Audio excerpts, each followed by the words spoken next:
All right, so this is a video for Groundwork for a Better Vocabulary, Chapter 19. If you want to follow along in your book, this is on page 142. So let's go ahead and take a look at some of these words and try to guess the parts of speech for them. So we have abandon, alert, circumstances, devote, dominate, and so that one ends in that 8 sound. Function, and that one ends in the tion.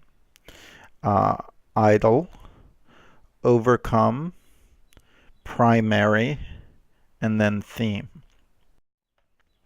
All right, so our first word here is abandon, and abandon is a verb.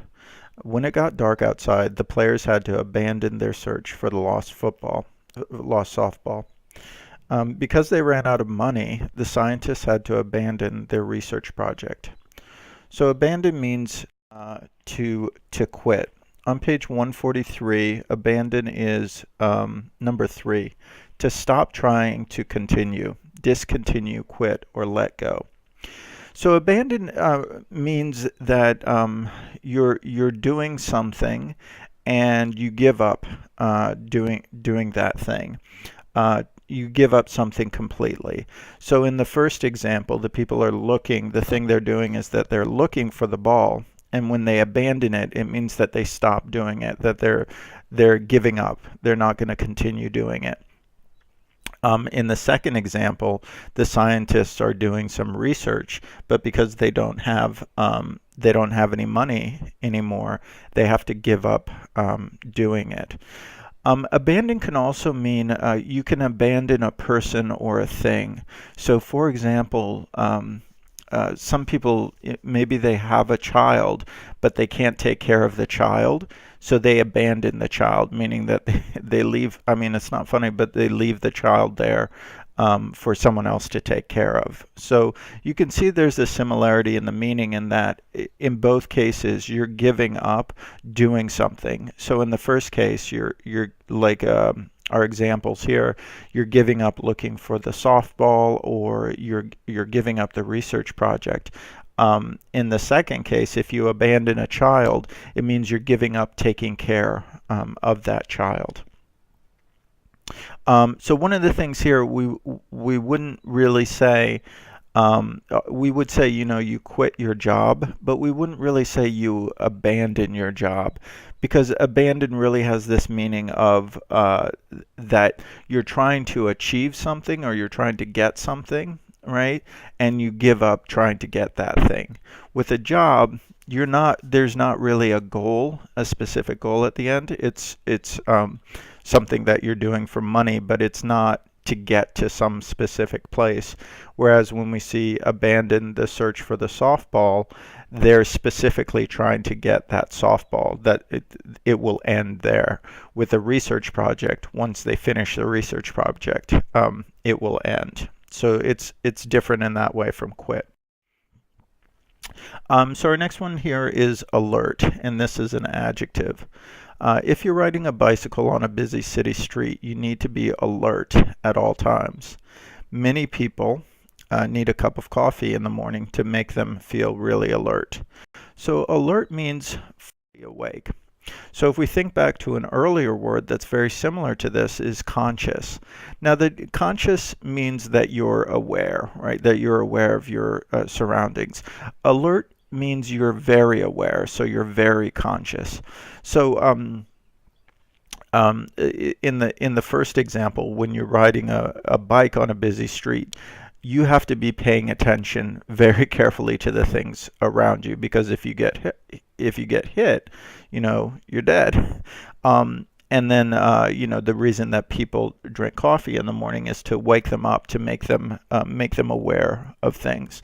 On page 143, it's number 6. It's wide awake and watchful, highly aware. Another way to think of alert is we could say that someone is quick to notice any unusual and potentially dangerous or difficult situations. So if you're alert, it means that you're conscious, but specifically you're conscious about things that could hurt you, or things that might be unusual or different or dangerous. So our next one here is circumstances, and circumstances is a noun. Um, my sister and brother-in-law had a big argument about something yesterday, but I don't know the exact circumstances. Here are the main circumstances of the robbery. A man wearing a Santa Claus mask took some money from a toy store. So circumstances in this case means facts, but that's a little bit simplistic. Circumstances are specifically the facts or the conditions connected with or related to an event or an action. So the facts aren't like the circumstances, that we can say the facts in a history book, you'll have facts, but we can't use the word circumstances in the same way, because the circumstances means the facts about a certain situation. So in the first one, the circumstances we're talking about is the facts around why they had the argument. Okay, so what is it that they were arguing about? Were they arguing about money? Were they arguing about raising the kids? Those would be the facts that are around the argument.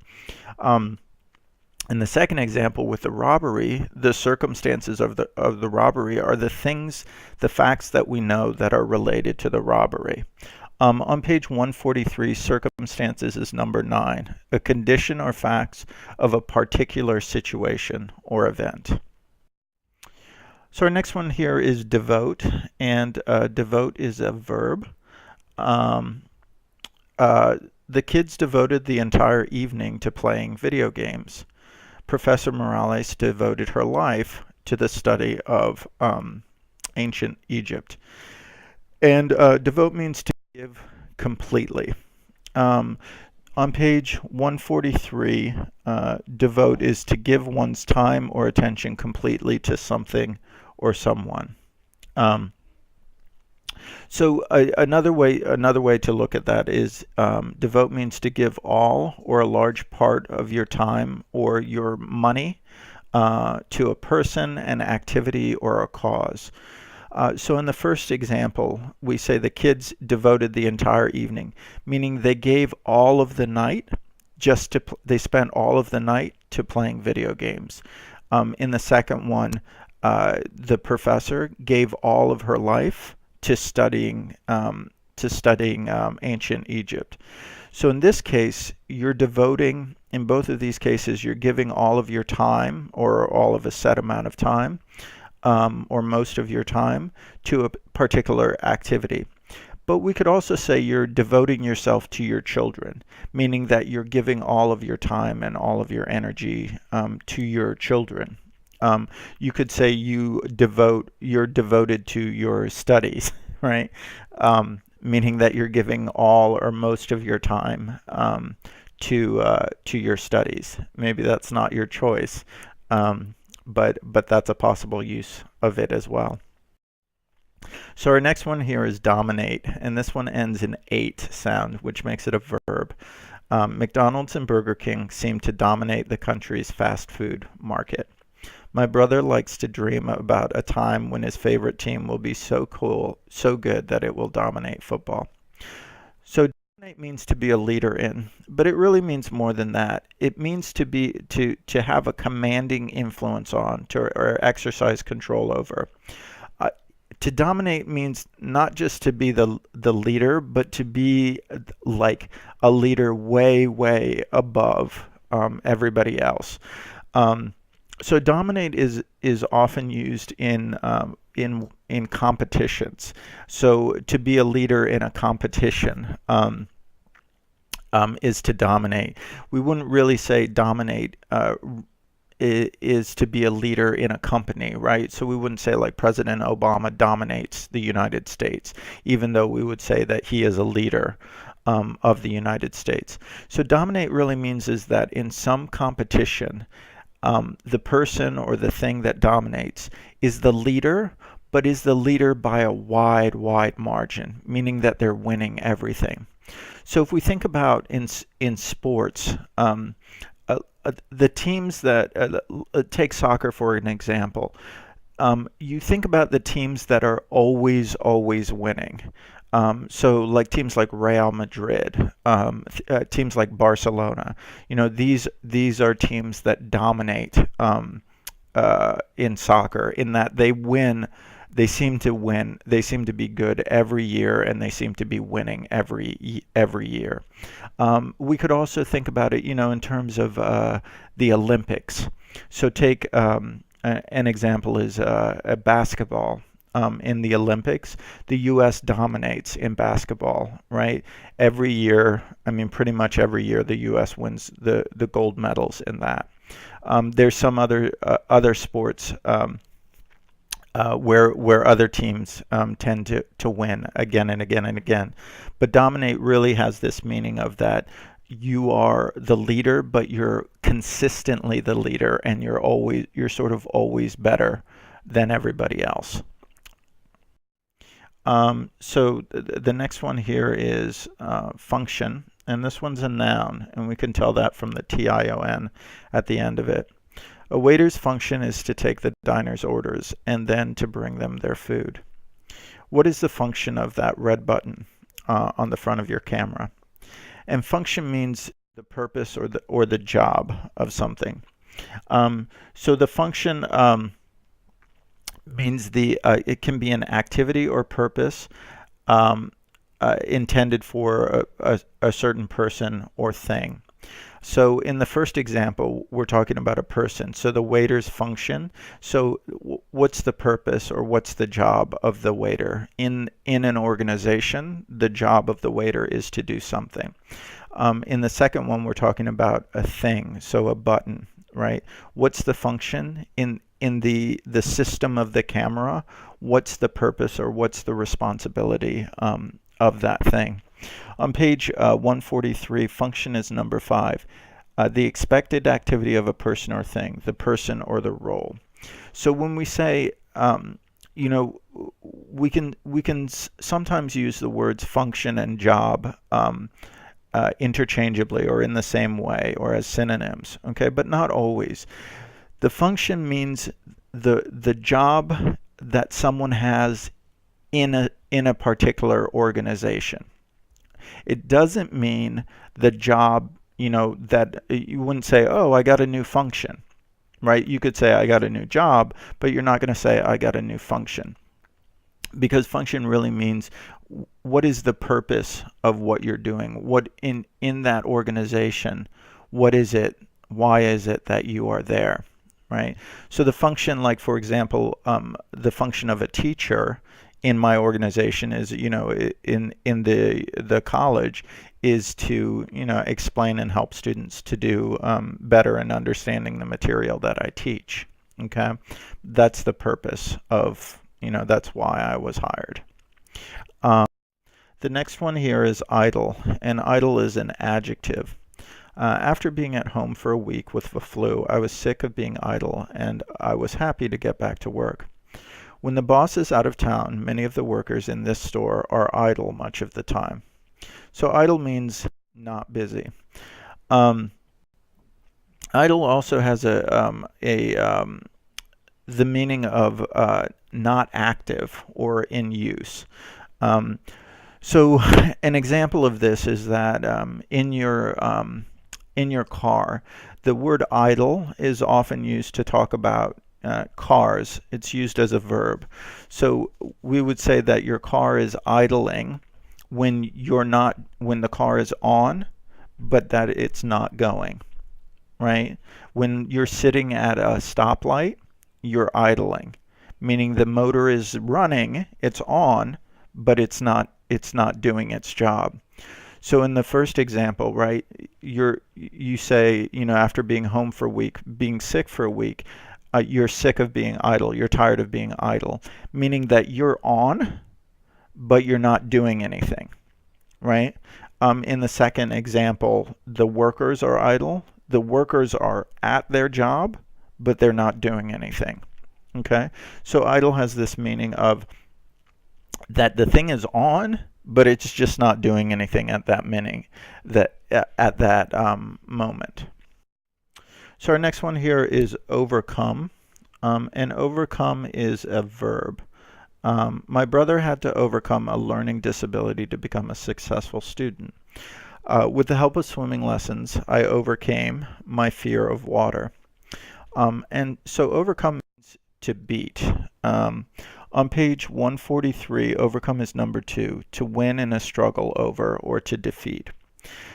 So really overcome means that you're successful in dealing with a problem or a difficulty. Okay? So overcome, here it says to beat, which means to win. But overcome really means is that you're facing some difficulty or some problem and that you're able to succeed over it. So you're facing some obstacle and you're able to succeed over it. So for the examples here, the first one is, if someone has a learning disability, meaning that they have something in their brain that makes it difficult for them to maybe to read or to write or to remember things, right? In order to be successful, you have to defeat that thing. You have to beat that problem, okay? In the second example, in order to learn how to swim, you have to beat the problem of being afraid of water, right? So overcome has this meaning of it is that you're conquering or you're defeating something. That there's something that is causing a problem or a difficulty for you, but you're getting over that. Okay, so one of the things that all of you guys have to overcome in order to be successful here at the college is you have to overcome your language issue, right? You have to defeat that. You have to improve, get beyond that. So next one here is primary, and this is an adjective. My sister's primary interest in life seems to be playing basketball. She practices day and night. The primary reason for the family reunion is to celebrate great-grandma's 90th birthday. So primary means the main. What it means in addition is it means of chief importance. So primary means the most important, okay? Or the principal, which is a word that we had earlier. Principal meaning the most important reason. Pardon me. So on page 143, primary is number 1, the most important or the major. So primary is an adjective, so it describes something else. So in the first example, the primary interest, the sister's primary interest is playing basketball, which means this is the most important thing in her life. The primary reason for the family reunion, the reason why the family was getting together, the main reason was to celebrate the birthday of the great-grandma. All right, and then here's our last word. This is theme, and theme is a noun. The writing assignment is a 500-word paper on the theme, a surprising event. Romeo and Juliet and West Side Story share the same theme, young lovers separated by other people's hatred. And a theme is an idea. But be careful about this. That if you just go by that definition, you're going to make a lot of mistakes. A theme really is more the subject of something rather than just an idea. So a theme is a subject of a talk, a piece of writing, a person's thought, an exhibition.